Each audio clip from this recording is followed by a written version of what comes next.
அனைவருக்கும் என் முத்தான முத்தமிழ் வணக்கங்கள். இன்று வள்ளலார் தந்த பெருநெறி ஒழுக்கங்களை பற்றி உங்களுடன் பகிர வந்துள்ளேன்.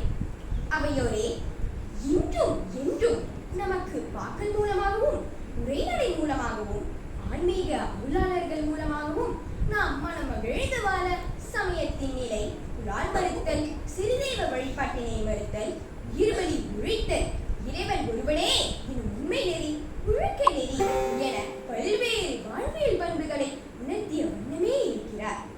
அவர் தம் நெறிகளை பின்பற்றும் அருளாளர்கள், சன்மார்க்கிகள் அவர் காட்டிய நெறிகளில் செம்மையாக வாழ்ந்து வருவதை கண்கூடாக காண்கின்றோம். அவர் உணர்த்திய நெறிகளில் என் நெறி உயர்ந்தது என நாம் ஒப்பிடவோ அளவிடவோ இயலாது. அத்தகைய வாழ்வியல் நெறிகளுள் புலால் மறுத்தலும் ஒன்றாகும். பிணி, பற்றாக்குறை, கடன் தொல்லை, திட்டமிடா வாழ்வு, புலனடக்கமின்மை, ஒழுக்கமின்மை ஆகியவற்றுக்கு புலால் மறுத்தல் ஒரு வாய்க்காலமாக உள்ளது.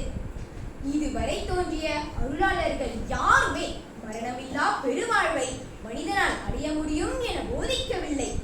வள்ளலார் ஒருவர் தான் மரணமில்லா பெருவாழ்வை மனிதனால் அடைய முடியும் என திடமாக சொன்னவர். தான் சொன்னது மெய் என நிரூபிக்க அதை அடைந்தும் காட்டினார். அவர் அடைந்தார். நாம் எப்படி அடைவது? சிந்திப்போம், செயல்படுவோம், நன்மை அடைவோம். நன்றி, வணக்கம்.